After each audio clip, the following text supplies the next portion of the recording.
being long-term greedy is the hardest thing about entrepreneurship, because most people have started a lifestyle. They worry about their kids, their college, their mortgage, their cars, all this stuff.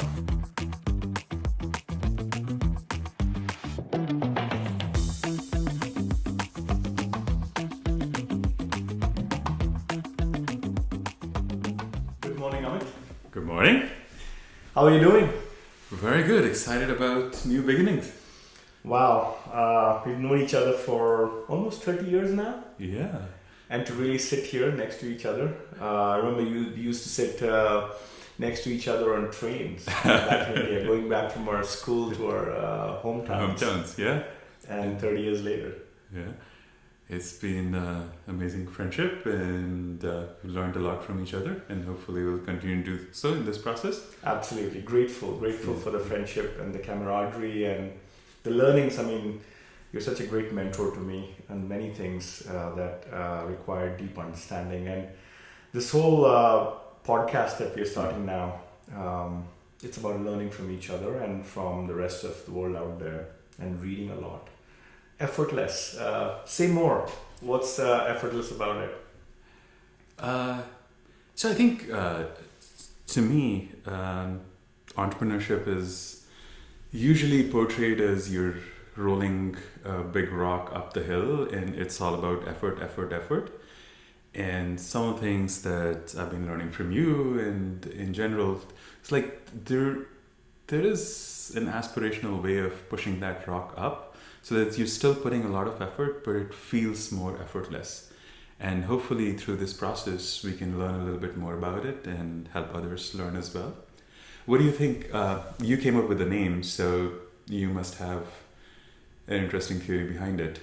Well, I'm in love with the word. As you can see, our conference is also named Effortless. I used to like the word frictionless, but friction somehow has more of a negative connotation than the word effortless, and it's a much shorter word. Big fan of Greg McKeown. I mean, learning essentialism a lot over the last 10 years, or more maybe, as part of doing my last company and now doing this one.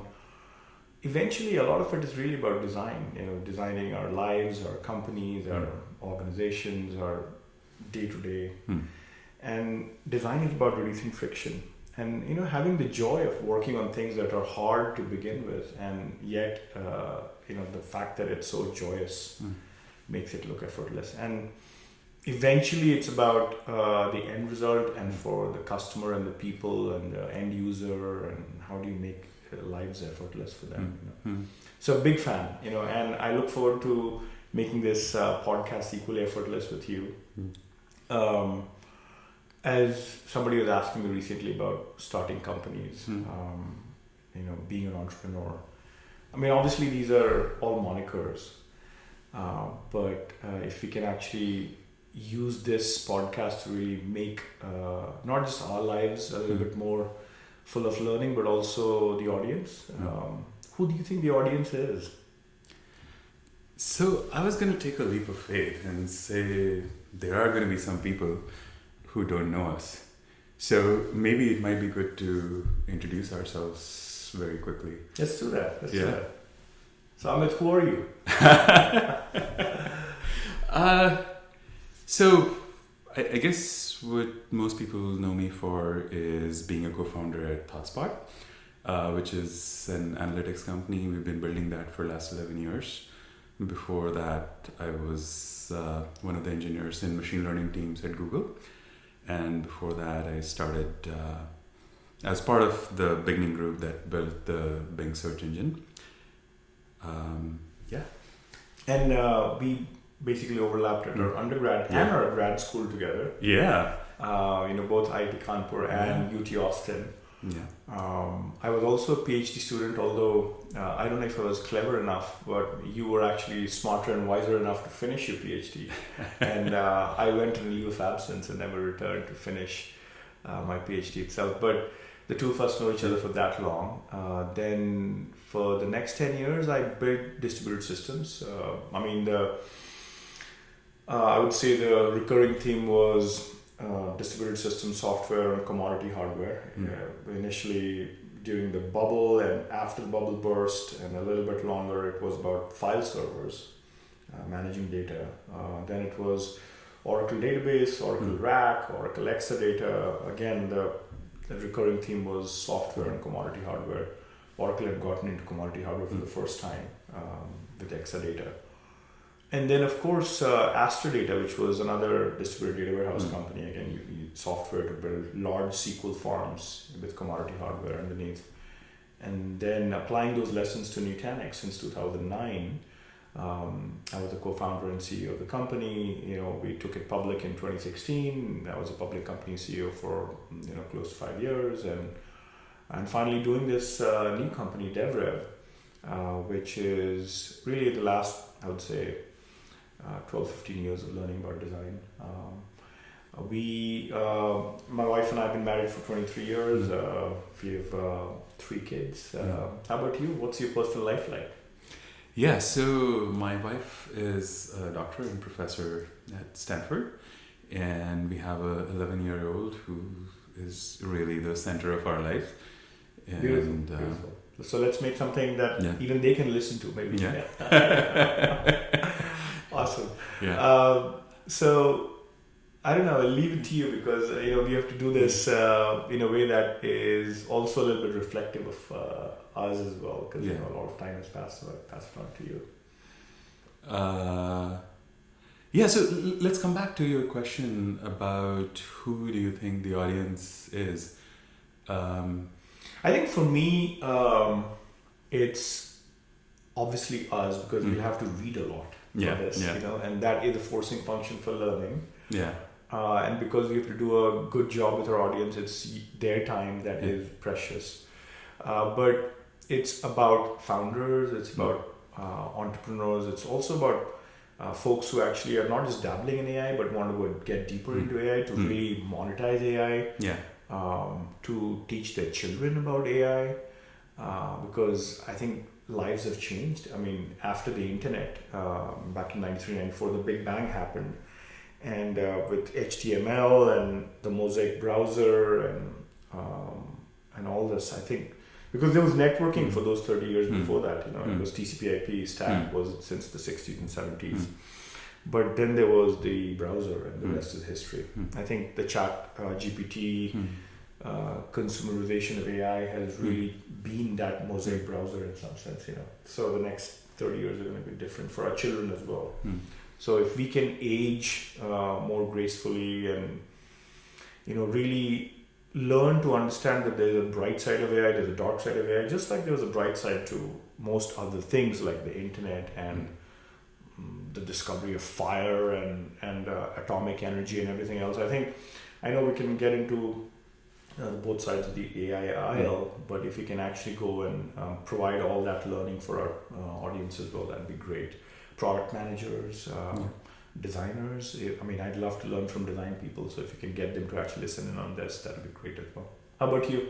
Yeah, so definitely all those things, but I learn a lot about entrepreneurship from you. And so I hope to learn a lot more about that and product management and from the guests that we bring on. Yeah, which is actually a very big piece of this puzzle as well. While we actually carry this through for the first several episodes, I think we got to learn with guest speakers. And when I'm traveling, you do this, and when you're traveling, I do this. I think we can do a really good job with learning with guests as well. So let's start the first episode. It's definitely an inaugural one in many ways, and we're going to be a little bit awkward and a little bit natural, and hopefully we actually warm up to this over the coming episodes. Yeah. So I think we were talking about this first episode being about getting started or jumping off the cliff, right?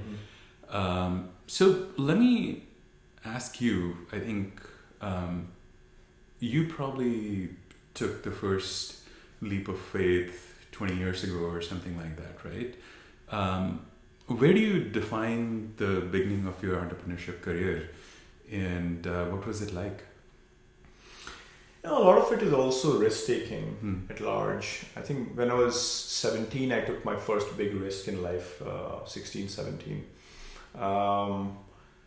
when I went to IIT, which is the Indian Institute of Technology, the same campus that you and I went together with, too. For the first time that I took the joint entrance exam, which is the All India exam for JEE, I got a rank of 1,420, and I really wanted to get to the Kanpur campus, and I figured I'll actually get there and maybe get a major brand change to computer science over the next year if I really had a perfect score over 2 semesters. And after 2 months, I figured the probability of actually getting computer science is lower than if I went back and retook the exam. And I basically quit after 2 months, and everybody was like, wow, really? The bird in hand, you're quitting this for the two in the bush. But I did quit, and I went back and retook the exam, sitting at home for another 6-8 months.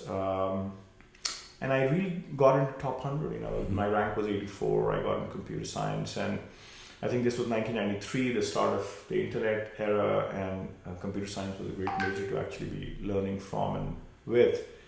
And that was the start of my entrepreneurship in many ways, My wife and I actually met each other online in 97. We never knew each other. We had just bumped into each other on a chat site. And before long, we realized we were actually going to get married. It took us 3.5 years of long distance dating to get married. A lot of it was also entrepreneurship because we were doing this long distance for 3.5 years.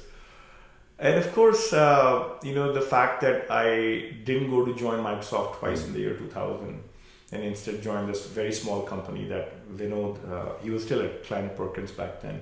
He had funded this distributed file server company. Zambil, right? Zambil, yeah. Was, I think, one of the earliest acts of entrepreneurship for me because here I was just I hadn't joined Oracle, I joined Trilogy in 99, so I was always about smaller companies. And then here twice in 2000, I didn't join Microsoft. I literally drove from Texas to California, took the left turn rather than the right turn to Seattle. And I think the company didn't go too far, but there were like 6-7 of us, developers, and just young out of school. The company had hired well. And we all went on to do very good things. I mean, the combined enterprise value of a lot of the developers from Zambil that we created over the next 15 years was close to $20 billion, and that speaks about camaraderies and companies and, how you learn from each other.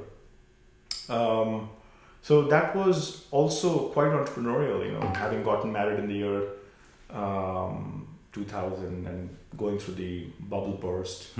And so on, was actually quite something as well, Just keeping your heads down, hunkered down, learning, not worrying about how everything around you is melting down, was actually very important as well, early in life. And then, of course, 2007 happens, 2008, the Lehman crisis and the global financial crisis. And right in the midst of 2009, we start a new company. I think was again very much the first big act of entrepreneurship and risk taking, and thinking about the two in the bush rather than the bird in hand. And the reason was fairly simple: that look, the worst is not bad enough. I've always had this thing about you always have a decision tree, and you look at this thing about the worst case, and the worst is not bad enough. Why wouldn't you do it? So actually, let's take a pause here. Take me to that decision. What was it like? Because it's easy to talk about it in retrospect and make it sound like it was the rational thing to do. But I'm sure when you were making the call, there was a lot of trepidation and pounding of chest. Yeah. I mean, more than anything, it was really a decision that my wife and I took together. There was another decision of saying we'll also go and start a family, not just the two of us, because for 9 years before that we were like, okay, let's just have some us time after our marriage. And so there were two things, like starting a company and starting a family at the same time.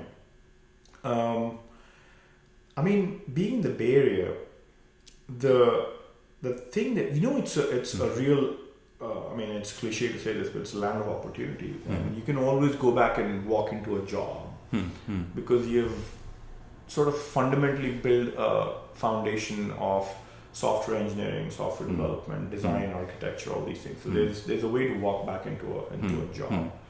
So given all that, and the fact that we're paying the tax here anyway, whether it's the weather tax or California tax, might as well go and roll the dice. And I think that's basically what was going on in my head. And my wife and I basically said, look, let's just go and do this, And I keep mentioning her because at the end of the day, entrepreneurship is really a partnership, because then we had our first child, and then over the course of the next 4 years, the second, twin girls. So I mean, being able to really raise the kids while you are actually waging a war against the competition and the incumbents, so required a partnership of that kind as well. And it was good. So would you say, knowing what you knew back then, it was kind of the obvious choice, or what were you trading off? I've always pursued autonomy. For some reason, I'm just driven by autonomy. And I think the idea of even quitting Oracle and going to Astrodata was about more autonomy. And I think you look at the book Drive, Dan Pink's book. It says it's a three-legged stool. Motivation is a three-legged stool. Autonomy, mastery, and purpose. I mean, just beautifully the way it's put it. And if you pick one, I would say, to me, autonomy actually is the big one. Of course, you need to really finesse your things, and that's why mastery is so important. But also purpose. But at the core of it was, why wouldn't I make some autonomous decisions? And I think, in fact, the three of us, when we started Nutanix, the whole trigger was, could we bring SQL and NoSQL together? And there was a pretty long strategic discussion, and we realized that we couldn't do that, so might as well go and do something of our own. Took us 6 months to make that call, but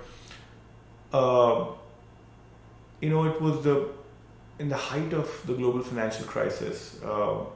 Purse strings were actually tight, both from the customers and the investors. But I think it was also, in hindsight, great timing. We were rationalizing all this, that look, the best companies started in recessions, going back to 1992 and looking at companies like NetApp and others that we used to look up to back in the day, to even VMware and Google, the year 2000. I mean, obviously they're a couple of years old by then. To so many other companies that really redefined the world in recession, because by the time the product was built, the market had started to open up for them. Purse strings opened up, and that's what happened with us too. Like by 2011, 2012, the purse strings started to open up.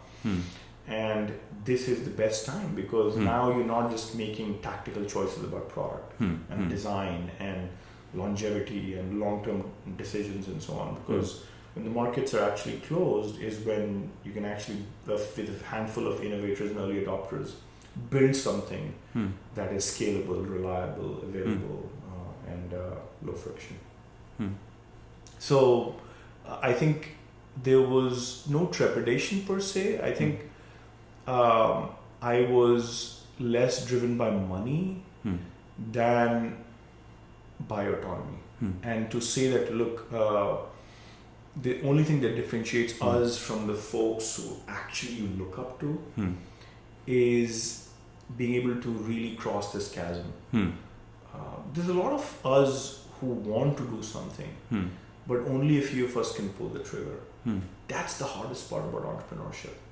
It's not crossing the chasm in the sense of what we are taught in schools and business schools and so on. It's really about saying, letting go of what you have. And do you have the courage and the audacity to let go of the thing right now? Being long-term greedy is the hardest thing about entrepreneurship, because most people have started a lifestyle. They worry about their kids, their college, their mortgage, their cars, all this stuff. And then that is what basically, binds you in many ways. So the thing about taking risk is that you have to embrace both sides of the risk. Were you thinking about downside at all, or were you only focused on the upside and like, I don't see a path towards the downside at all? There's one of my favorite songs is Chris Stapleton's Starting Over. And there's a really good line in there. Nobody wins, or I'm just paraphrasing, afraid of losing. And I think it's this schizophrenia that actually drives entrepreneurship. And I mean in a positive way, it's this cognitive dissonance that you need to have to really balance the paranoia and the optimism. Because it's a tightrope. I mean, every day you wake up, you have to really be both. Because if you're too optimistic, then you don't just do a bad job with your company because of product management decisions or because of raising money decisions or capital allocation decisions. But in many ways, even individual deals with customers and so on, and when you hire people and all this stuff. I think in many ways, doing this at DevRev now, with Manoj, I feel like we are bringing that yin and yang every day to paranoia and optimism. And you've got to have that, sort of a tightrope walk feeling every day, every week, every month. And it's the hardest part of entrepreneurship. Is how do you really balance the opposites of long-term, short-term paranoia, optimism, thinking about having a global distributed company and yet thinking locally about each cluster. The fact that it's a sprint but also a marathon of sprints.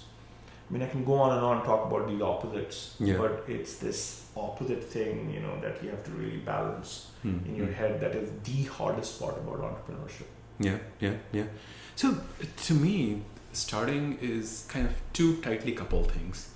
One is getting yourself to quit what you have, and the other one is having sort of enough of conviction to jump into the void and say, like, I'm gonna find a landing place. When did you so maybe switching gears a little bit to you,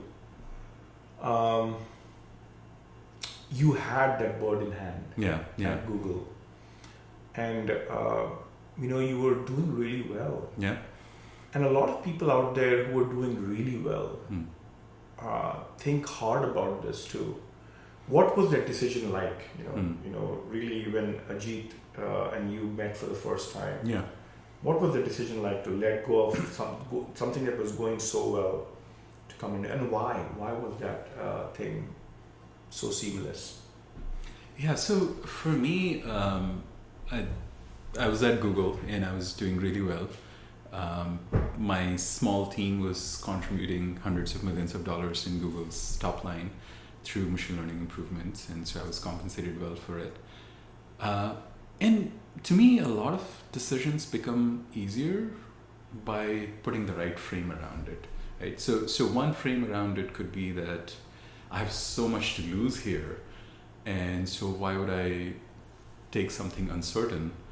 But the other frame around it was that if I'm doing so well, that affords me the luxury of taking risks because I've been able to save a little bit and I know my market value as an employee, so I can come back to it. So it was a different framing. So as far as... What about the money in the bank? Yeah. Because there's this comfort that you get about building your, worth and your wealth that you need for your family, and really helping build some guarantees around your life. How hard is that comfort to let go of that comfort? So I think there are a couple of ways that I thought about it. One was that, let's say if I take this leap and things don't work out, I will know if things are going really south, maybe in a year's time. and I can come back to maybe not the exact same job, but something similar. So in that sense, yes, there was a downside, but it was bounded downside. So you think it's like controlled risk taking? Yeah. It probably takes a couple of years, I would say 2 to 3 years, to even know where anything is headed. But you're saying in the big scheme of things, maybe one other thing around longevity. Yeah. Not of life, but of careers. Yeah. I feel like one has to work in their 80s and 90s anyway. Yeah. What do you have to say about that? Is it because we also feel like 2 to 3 years is nothing in the big scheme of things that that also lends itself to actually taking risks in life? Definitely there's an angle to that. And as time progresses, those windows seem much shorter and less significant. So I had a similar journey as you, where the first year I didn't get a great rank, and so I appeared in JE again and got in second year. Man, I think we have more things in common and I agonized over that loss of 1 year so much. Like, how would it feel to be 1 year junior to people who I call my peers and things like that? And like, I guess 10, 15 years later, that 1 year seems like nothing. And you said it takes 2-3 years, and that's where I think a little bit of naivete helps entrepreneurs a lot, because at least at the time I thought that like, if things were really going to go south, I'll know within a year. And if they're going mediocre, then maybe I'm not losing too much in terms of opportunity cost. I feel like there's a little bit of a dissonance or paradox here within the Western societies, at least American sort of teenagers who actually take a year off to backpack and just enjoy life. I mean, I see the Israelis do this. They, after their 3 years of draft, they go and spend time. While on the other hand, and these are highly capitalistic worlds where there's a lot of zero-sum sort of thinking and formulaic thinking going on about profit and loss and so on. And yet you have, you're coming from the Eastern societies where it's like you gotta be, as young as possible to finish your undergrad. Yeah. Do you see a paradox in the way we used to think about, a 1 year loss? Yeah. And what happened that 1 year over time? So there's a very interesting theory in psychology of child development. There's a professor in Berkeley whose podcast I was listening to, and she was saying that the reason human beings got to be so much smarter than other animals is because we have a prolonged childhood. We get, like, even before sort of having all the sort of innovations that makes human life easier, we got like 4 to 5 years of undirected exploration, and that caused all kinds of connections in our brains that other animals can't, because within a few days or a few weeks they have to go find for themselves and find their own food, whereas for us we get this 4 or 5 years period where parents are taking care of your basic needs and you're just free to explore, and that forms those connections. So I think there is definitely something to this idea of taking your time as you're growing up and building all kinds of connections. But I think the place that we came from, I think a lot of thinking was around, you have to make it out of this, otherwise you'll be stuck, as our parents used to say, like study, otherwise you'll be washing dishes and cutting grass somewhere. And obviously we only had 2 forks, like either be an engineer or be a doctor. There was no third option. You see, as societies start to self-actualize, like in India now than when we were growing up in the 80s and the early 90s, there were only 2 jobs back then. And now there's so much more entrepreneurship. In my department, so many people came to the US. A large proportion of our department actually came to the US. And these days, I think maybe 10% barely want to come over for a PhD, because you still have the best research institutions here compared to anywhere in the world. But if you're not pursuing a PhD, you probably are staying back in India and starting a company. What do you think is different? I mean, when we were growing up, and we obviously took our time to start companies. I mean, I started my first one when I was 34. You probably did something when you were what? Close to 40, I think. Close to 40? Yeah. I thought I was going to say 25. But I think those things have become a lot simpler and left shifted in some sense, Yeah. Is there anything different going on with when we were growing up in India and now? I think this idea of being an entrepreneur was a really remote one when at least the circumstances I grew up in. For my family, so my grandfather ran a grocery store of sorts. Actually, he was selling cereals and things like that. And my dad pulled himself out of that and studied engineering and became a professor. And for us, doing business was like going down, right? And it was looked down upon.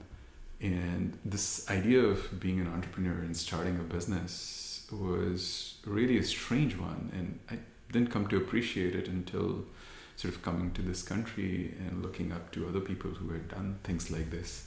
And like the fact that you'll be starting a tech company one day was just unheard of. Mm-hmm, mm-hmm. In fact, my father would say, just don't leave a salaried job, because that's all they did was, based on salaries. And entrepreneurship was basically saying, looks like you couldn't manage a job, therefore you're doing business or something. It's a higher risk. It is fascinating how things have changed dramatically. I also feel like design has taken a much bigger sort of role to play now than it was 20 years, 25, 30 years ago. There's so many great designers that are coming out of really good schools in India as well, Speaking of which, I think along this, when we talk about AI and we'll talk about many things, entrepreneurship, I think we should talk about the US-India corridor as well. I'm really excited about how these two democracies and the people of these two democracies are going to really go back and forth in non-stop flights and in highly anglicized worlds. This two largest democracies in that Anglosphere, which are highly appreciative of computer science and design and product building and so on. I think there's something really exciting happening in this corridor. What do you think? Yeah, of course, this is something that's helped us grow and both personally as well as build our businesses. And I think some of the early investment that Indian government made in engineering schools has been sort of an amazing boon for our country. Yeah, in fact, I look back and people ask me sometimes, and I ask myself, like, I'm such a hardcore capitalist now. And sometimes when we were growing up, we used to bemoan this idea of socialism in India. But I felt like the first 40 years needed that kind of redistribution of wealth and the abolition of princely states and all that stuff to really get to that foundation on top of which capitalism could be built. It's like starting a company. You have to build a great foundation in those first couple of years. A platform has to be built. And I think 90s was probably the first time where the platform could, there was no bloodshedding in a civil war of sorts. I think power transferred, and obviously a lot of intermingling happened and so on. So I feel like the US-India corridor could be a great thing for us to talk about in terms of entrepreneurship and leverage and arbitrage of all kinds, I'm really excited. In our last company, it took us 4 years to even start to leverage India. This time around, we are leveraging not just India, but Slovenia and Argentina and places like that. It looks like the world is flat. Yeah. What do you think about a global company from day one? I know, you were starting a new company now. Yeah. Maybe speak a little bit about another letting go, going from ThoughtSpot to doing this new thing, A79. Yeah. What's the genesis of the name? So the way I tell people that it's a code that you should crack. It's a code that represents artificial general intelligence. Fascinating, man. Like, you I knew there was a nerd in you, but but to actually bring that to the brand is quite something. Yeah. Tell us a data nerd joke, maybe. That might be an interesting way to open this up. And AGI A79.ai. Let's start with a data nerd joke or something. All right. So for the last 10 years at ThoughtSpot, I have obsessed over this problem of allowing non-technical experts to be able to ask data questions. People who don't know how to write SQL, enable them to ask questions that are required SQL. So with that background, let me ask you this. Why do you think Tom Cruise took almost 36 years to create the next Top Gun movie, the Mavericks movie? 36 years. The time it passed between Top Gun 1 and 2. I'm trying to think about the math behind 36. I don't know, it's 6 square. And... No, so here's the deal. For the longest time, he couldn't find anyone in his team who could write the sequel. See? Man,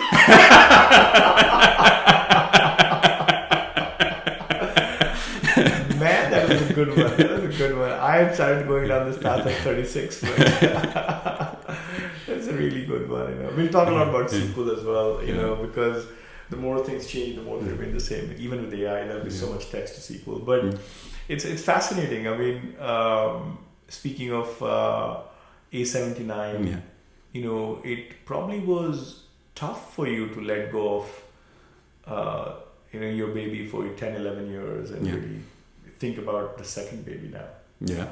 How was the feeling? What was the decision like? How difficult was it? And how did you wake up the next day and say, I'm now Amit Prakash at A79 as opposed to Amit Prakash at ThoughtSpot.com? Yeah, so it's a bug that was there for a long time. And while I've been fully committed to making ThoughtSpot successful, there was this itch to go create something beyond ThoughtSpot. And what was hard about it was that, as entrepreneurs, we make a lot of promises and bring a lot of people along with those promises.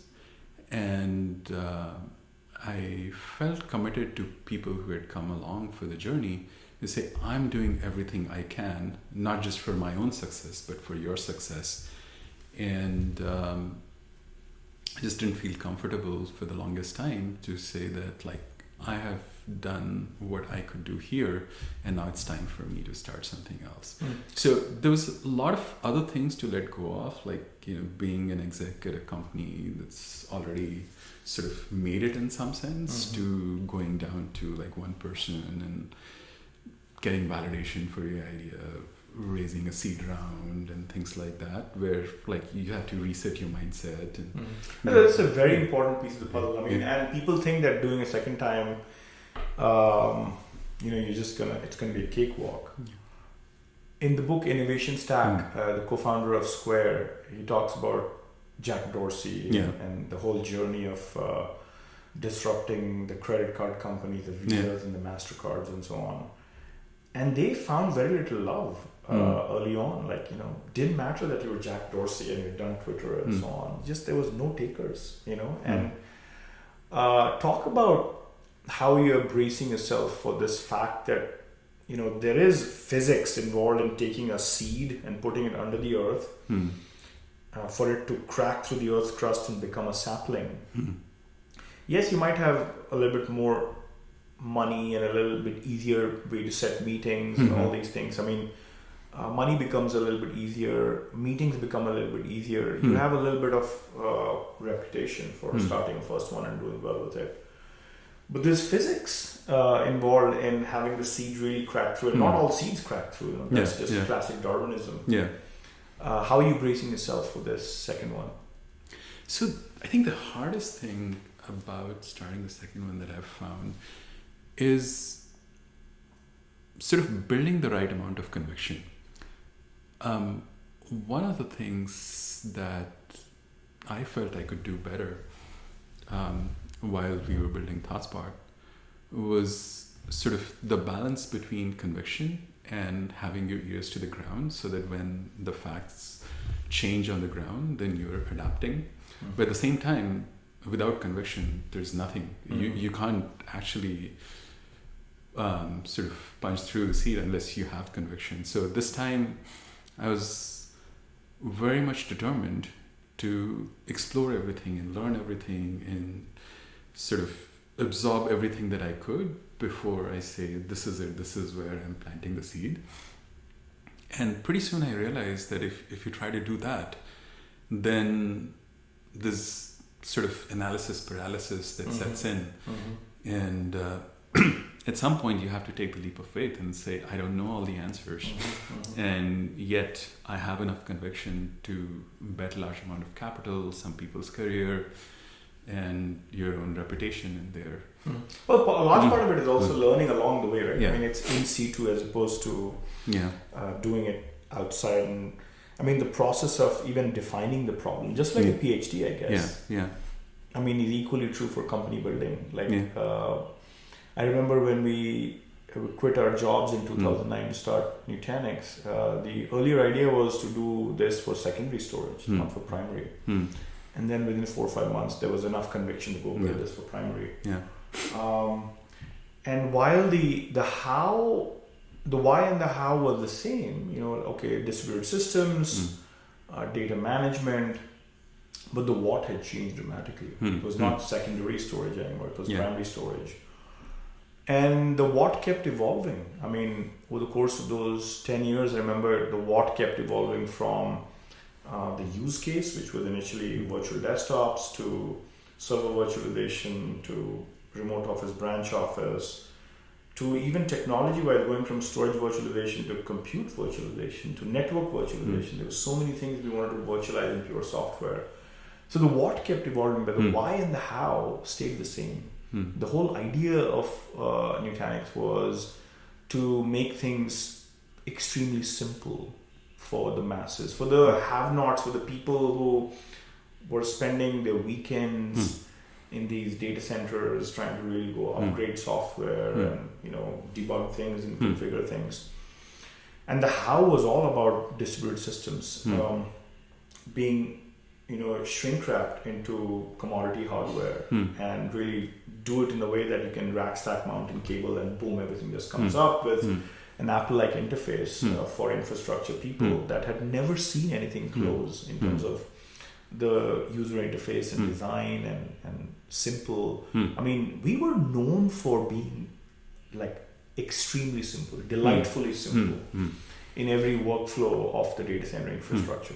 So the why and how never changed. It's the what that kept evolving. And I'm a big fan of Simon Sinek. He draws these circles that start with why. And it's just one of those most obvious things that most companies actually don't. In fact, speaking of entrepreneurs and entrepreneurship, a lot of people get too deep into the what, as opposed to saying the thing that really will outlast, every little competitor that's out there and so on. And the shifting sands of time is the why, and then the how. These are the things that don't change. The what will keep evolving. What do you have to say about that? Yeah, no, I think that's been our experience at ThoughtSpot too. That the why was that we're seeing people who have the business context to be able to make meaningful decisions disconnected from the people who have sort of the tools context. And we wanted to bring these worlds together.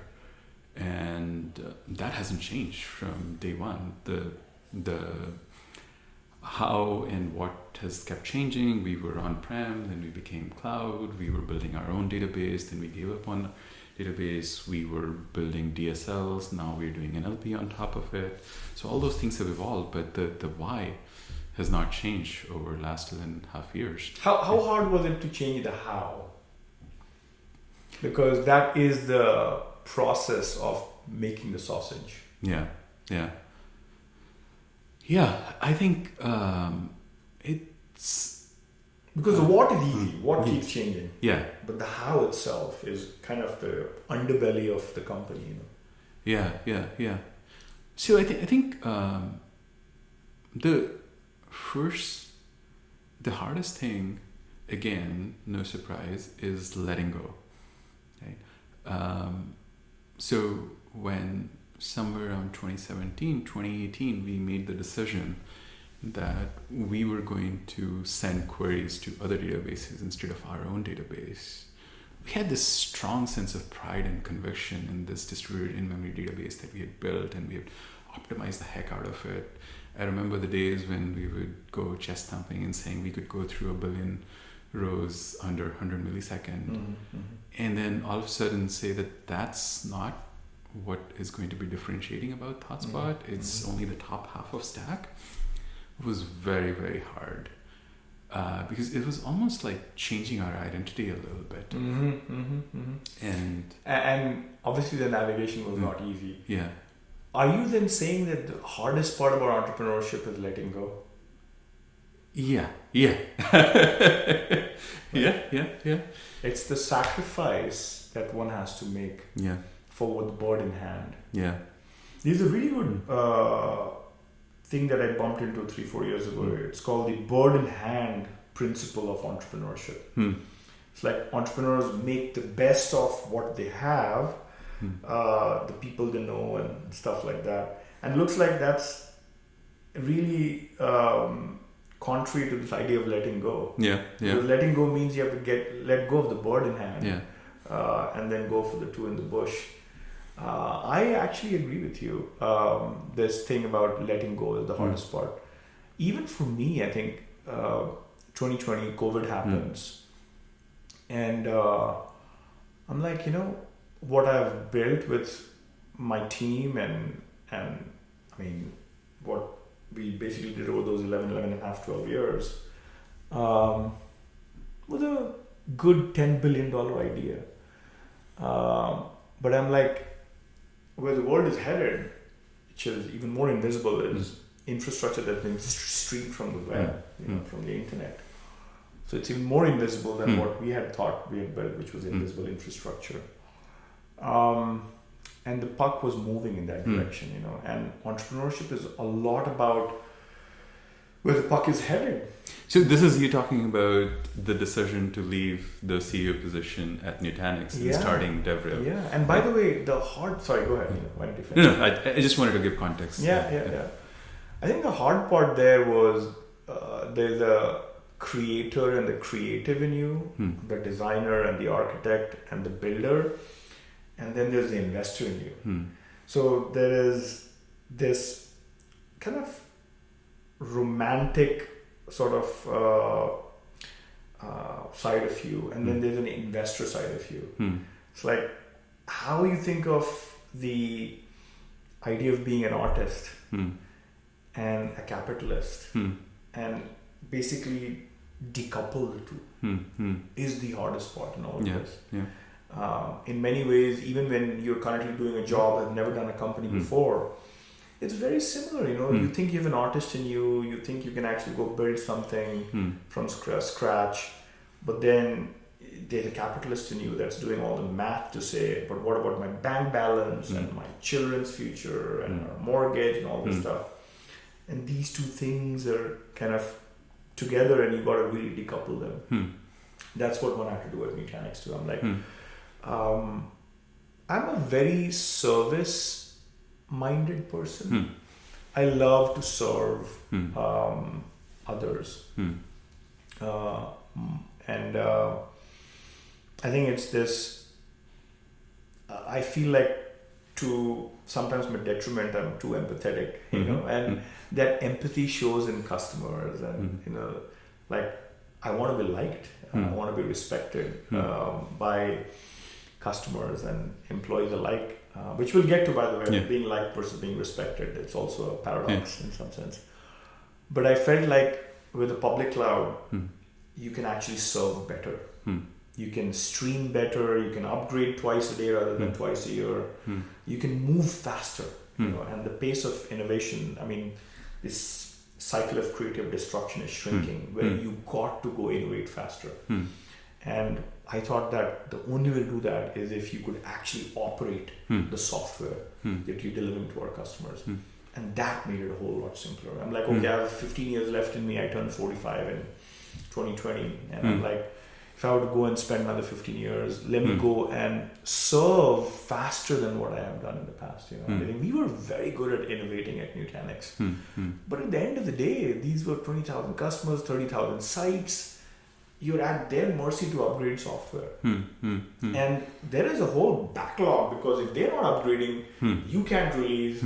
If you can't release, you can't go write code. And if you can't go write code, you can't go design, get the design board. You know, so there's so much backlog that actually accumulates that it became in many ways an easy decision, but also a tough one, because I'm like, okay, one has to go and really get into the arena again.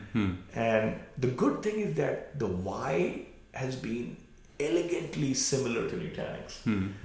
The why of DevRev is exactly the way it was at Nutanix. If anything, we're like, okay, left shifting a lot of the complexity and doing it on our own, and take the mundane and integrate everything on your own. It was the genesis of AWS. Like, look, you know, data centers are hopelessly fragmented. There's server teams, storage teams, security teams, virtualization teams, networking, database, and so on and so forth. And they said, look, let us just, you know, as if fire was discovered. And they said, look, we've discovered fire. I know you guys have been having raw meat all this time, and it takes forever to digest it in the intestines. But what if we really cook this meat, and you have cooked meat? Like Yuval Harari talks about this in Sapiens, about discovery of fire. And his conjecture is that, you know, before the discovery of fire, there was raw meat, and there's only two big sinks of energy: the gut and the brain. But with the raw meat, you actually had longer gut, longer intestines. But after fire was discovered and you have cooked meat, you know, his conjecture is that the intestine started to shrink, because you didn't need as long an intestine anymore, and more energy started going to the brain. Hence Homo sapiens, you know. And I feel like that's equally true with you know, not just this idea of left shifting integration, where you're actually saying, let us take care of the mundane, so that you the customer have cooked meat. And I think it's going to be true for AI as well. You know, we'll talk about AI like the way it was with the internet. There is cooked meat here, right? Which is just so exciting for starting a new company and doing it. Say more about that. You know, the idea that AI is like discovering fire. Yeah. So I think it's been many years in making, right? Like the internet was 25, 30 years. You know? Yeah, I think internet allowed proliferation of data online, so much getting published that AI could consume. It also meant there was the right economy to support large amount of compute to be built and set up as cloud computing. And to be honest, I mean, all this investment that has happened in the space of AI was really funded by big tech giants, because it helped them monetize internet better. And that has led to a lot of the brilliant people who are today pushing the field. A lot of them cut their teeth in those big giants, and that space wouldn't be so rich without it. But where we are right now, I feel like we're kind of just begun to see that using neural nets and transformer architecture, you can do a little bit of reasoning, which wasn't possible before. Like all the earlier reasoning attempt was like through logic and symbolic computing, which was very fragile and not all that useful. But now we're seeing sort of the beginning of human brain like reasoning. And I think over the next few years, that's going to get pushed so that you can have longer chains of reasoning that you can rely more on, and there's less hallucination and less errors in that reasoning, and that's just gonna make so much of sort of intellectual grunt work redundant. That I want to is- ask you about, sorry to interject, but this was burning question in my head while you were talking about people working for the big giants. Yeah. So were they back in the 80s at AT&T, Lucent, IBM, and DEC. And they were hardcore networking people, operating systems people, hardware people. But the folks who made the internet possible in the 90s were not those people. I think it was people who were great at design, like, Netscape was great at that. Microsoft, for its time, was one of the best design-oriented companies. After Steve Jobs, I think it was Apple. So there's something to be said about product taste and design taste that really differentiated the young people who were actually outsiders to the world of networking and TCP/IP and operating systems and so on. Say more about what will happen to AI, because there's a lot of people who have gone through the big giants again. I mean, the AT&Ts and the Lucents and the DECs of the 80s and the 90s is basically what you see at Googles and Facebooks and so on. Will there be that kind of differentiation one more time? Yeah, so I definitely think that combining different disciplines is where sort of magic happens, right? You were sharing the Steve Jobs quote before we started recording about how creativity is just connecting lots of diverse dots. You take the example of ChatGPT, right?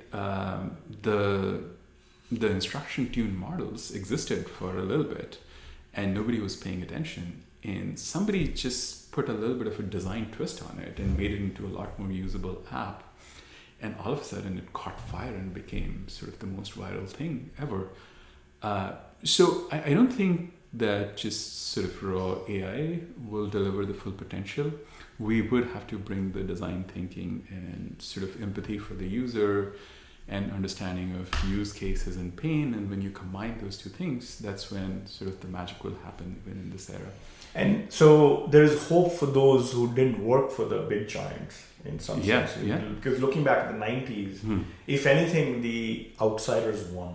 Right? I mean, Jeff Bezos was actually more of a business guy, but he brought this idea, and he learned a lot about the internet. He learned a lot about what design meant for commerce.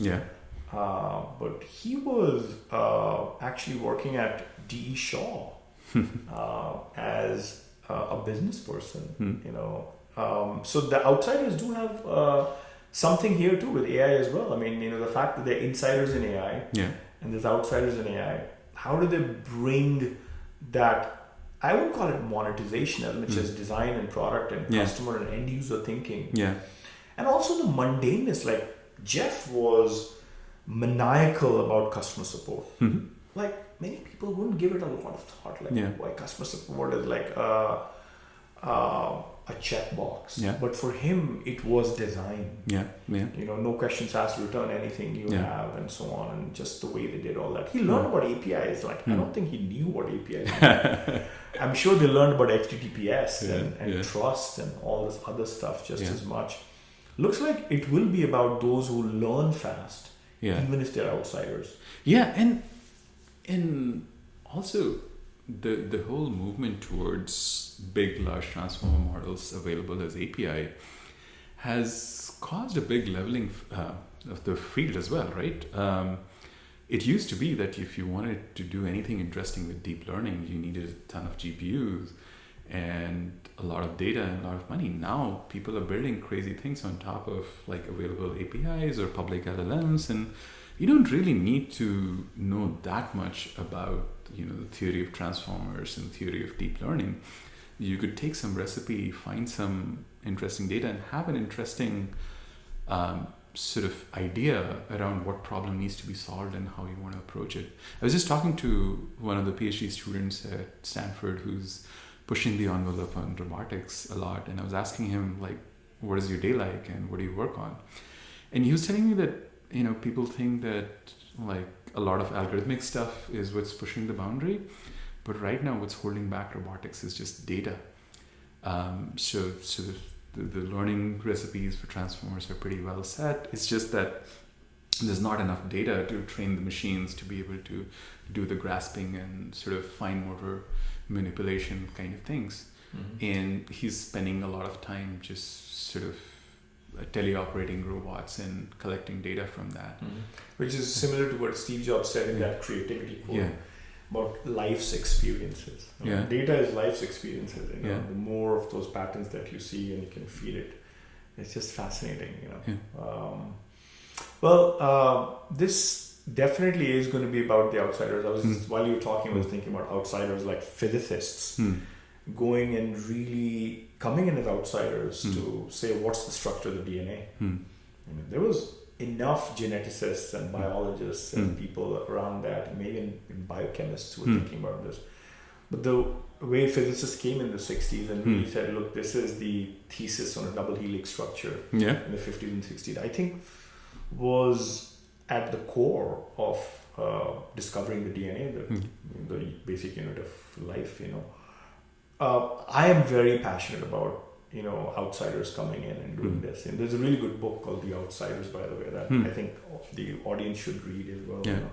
Talks about these 8 CEOs and how they were the first time CEOs. They were outside from that industry. They were never the insider in there, and they went and really disrupted massive industries. They consolidated. They innovated.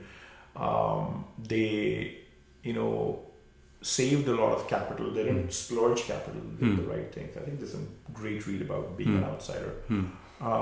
And I feel like there's an immense opportunity for entrepreneurship to really take, because AI is going to be oxygen. It's like it's going to be everywhere. The question is, how do you make money on it, and how do you really make it useful? Not just make money, but how do you make it useful for the end user? I think at DevRev we talk about these 3-layered cake. There's data, which is at the core of everything, and that means data engineering and really bringing things together and mapping things and so on and so forth, and making sure that there's no loss of translation as you bring all this data together. And the second layer is models, where I feel like there'll be large language models on kind of the right brain, the probabilistic thinking computers, but also the left brain of SQL models. It's very important to actually have deterministic data structures that actually answer analytical questions that, as we all know, and maybe we should do a reading of that recent paper on how LLMs will take a long time before they can displace databases. But in the SQL model and the large language model as the second layer of the cake. But the third layer, which is also the apps and the surfaces, have to be redesigned. Because without that, it's really hard to serve AI on a plate that's full of some other food. It's like the dessert has to come in a new plate, actually. What do you have to say about that? Like, how do the apps, just like with on-prem software, you couldn't retrofit cloud into it. Just like with Unix, you couldn't retrofit distributed computing into it. Microsoft and Intel and Linux had to come to really change that. What do you have to say about the apps of the last 20 years and how they might or might not be able to redesign and retrofit AI? Yeah, so I think it comes at many different levels. So if you just look at the surface area, right? For last 20 years or so, it used to be that good design mostly means WYSIWYG, like what you see is what you get, and you point and click and get to a thing that's so much easier than typing something on command line. But it's coming back to text, right?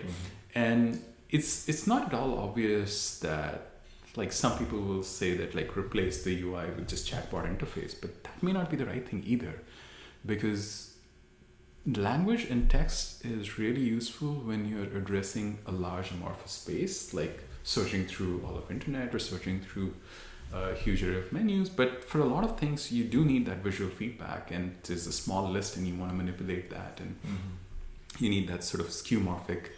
It looks like it goes back to your ThoughtSpot initial idea of how search and the search bar and the search box, we call it the space bar at DevRev, the idea that natural language can drive a lot of interface. Say more about that, because I think it's the 2012 idea that you guys had is really becoming clearer, that you could really teach a computer to take natural language and still go talk to structured databases and come back with a structured response that required 10 clicks before. Yes, I mean, it really comes down to having sort of human-like intuition, right? When you and I talk, we leave a lot of things unsaid because we have the common context, and you can fill in the gaps when I say something and I can do the same. And for the longest time, our interaction with machines has been like, you have to be precise and define exactly what you want the machine to do. And that means that you have to click through 100 things, give a lot of input. And now what's happening is that there's a little bit of intuition behind that machine. So you can leave a lot of things unsaid and it'll figure it out. And then the question becomes that how do you make that interface high fidelity so that I understand that what I said was understood well and the machine is doing what I wanted without me having to specify everything. And I think a lot of sort of design evolution will happen in that, where how do you build the trust between the human and the machine while the machine is making a lot of decisions on our behalf. You know, I love the word context, by the way, right, what you just said. I mean, we've been using the word context in the world of programming for, I don't know, forever. I remember CTX, the acronym for context, which is everywhere, session context and app context and all sorts of context. The word context is very near and dear to Mark Templeton, who is somebody that I've learned a lot from as well in the last 10 years. He used to be the CEO of Citrix, and he actually comes from a design background. So he uses the word context like there's no tomorrow. And it's a very obvious term, but it's such an important word. You know, maybe as a parting remark for our next episode, you know, setting context and learning context for even people who want to quit jobs and start with small company, because that's also entrepreneurial. At the end of the day, leaving a big company job, by the way, which is as risky as being in a small company. At least in a small company, there's a face to the name. Everybody knows you. They know your impact. Versus what has happened in the last year, where large companies have gone and really laid off people en masse. You know, so risk-wise, if anything, working at a large company is no less risky than working in a small company. But when you take that entrepreneurial decision to come and work at a very small company, maybe you're the third employee, the fifth, the 10th employee, is also equally entrepreneurial. You don't just have to be a founder, you could be a founding person, a founding team of the first 10. There's a lot of context that you need to actually learn about. So maybe a teaser for the next episode, like what do you think we should be talking about next time around for this large population of people who just want to come and learn about entrepreneurship, having the front row seat of being the first 10, 15, 20 employee. Yeah, and I think as you and I were talking about it, from the outside, it's hard for someone to evaluate how to separate sort of startups that have high probability of success and the ones that are not set up for success. And what are the signals that you should look at to evaluate and sort of bound your risk if you're looking at joining a startup at early stage? And I think a lot of interesting things come to mind. Some are more visible, like the history of the people behind the company and things like that. But there's a lot of sort of subtle things in there that we could talk about that could be helpful to someone who's trying to make that leap. So we can leave it at that and I think take it it would up be great. I think highly reflective because of the way we did it. Back in 2007, I did it. And back in 2000, I did it. So I think it'd be great to talk about this idea of reverse interview. And what does it mean to create that context for people to really go, you know, pull the trigger of being entrepreneurial, you know. So with that, thank you, Amit, for really doing this. This is inaugural. It's our first one. Hopefully we were adding a little bit of meaning and a little bit of intrigue to our audience's lives today, and look forward to the next one. Yeah, thank you so much for the partnership, and yeah, it'll only get better from here, hopefully. Thank you everyone.